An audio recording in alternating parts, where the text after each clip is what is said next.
You're watching Truth versus Hype. Yakub Memon, executed for his role in the blast that tore through the city 22 years ago. Right until the end, all those questions which appeared settled about his guilt rising to the surface. Was he a mastermind of the blast, or was he a bystander? Was he someone who had struck some private arrangement with the CBI which led to his return to India and where he ended up sharing a lot of information, or was there in fact no such arrangement? Yakub Memon might be buried, but those questions continue to haunt. 1993 बम धमाकों के दोषी याकूब मेमन का शव अब आ चुका है. 22 years later, the last rites of the only accused to be executed for the Mumbai blast. This despite an extraordinary late-night hearing in the Supreme Court to delay the execution. Lawyers for Yakub Memon arguing that he needed more time, an argument rejected by the court. The Supreme Court has made a tragic mistake in giving and rendering this judgment by truncating a right of a condemned prisoner not to challenge the mercy. I'm not hoping, I have exhausted my remedies. I hope that Yakub Memon will have a dignified death. The rejection of the petition meant an end to the next step planned by Yakub's lawyers, which was to claim that there was fresh evidence in his favor.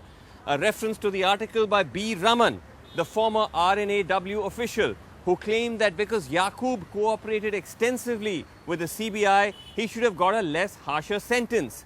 But like with everything to do with Yakub Memon, this too remained a contested claim. This much became clear after Raman's revelations. The CBI's explanation that Yakub had just abruptly turned up at the New Delhi railway station, which was never fully convincing in the first place, now stood debunked. For those like Masih Rahman, Raman's word was an official confirmation of what they had been writing all along, that Yakub's was not quite surrender, not quite an arrest.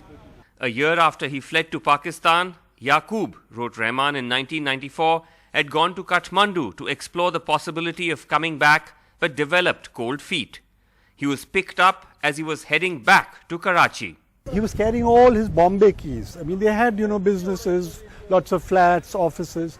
He was carrying all the big and small keys. Now, apparently, in this rather hazy image in the airport security X-ray, those keys formed a pattern which made it look suspiciously like a handgun. So, as it often happens with us also, it does. The security said, "Khol ke dikhaiye briefcase mein kya hai?" When they opened, foolishly, he had kept all the Indian passports of the Memons openly in the briefcase, not even in an envelope. So they saw the passports. And this account is according to whom? The CBI.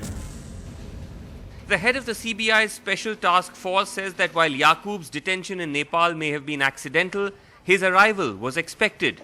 Yakub and his family were unhappy in Pakistan, says Shantanu Sen, and Indian agencies had been working in exploiting it. They felt unsafe. They felt, which is in Hindi a word called ghutan. And they also felt that maybe they will not be able to survive this atmosphere, and maybe Pakistanis will not trust them.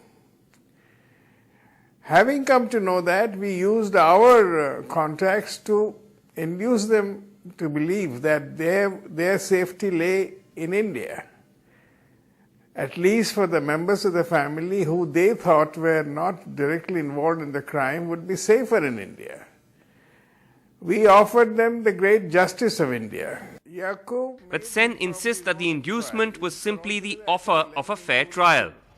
The same promise that he says led Yakub's wife Raheen and two brothers to also return from Dubai. By assuring justice, fair play, no third degree. I met them when they came. They were delighted to be back in India, and they were involved in our interrogation.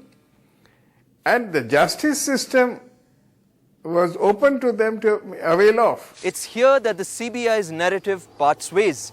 For Raman, fair justice would have been the agency pushing for a milder sentence for Yakub, because once he was in India's hands, the evidence that he gave against Pakistan of its role in the blast was of enormous help.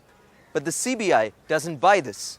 He might have. Sense is that Yakub could not add very much to what was already known. We knew all the contacts because, you know, the case had been by then exposed wide open.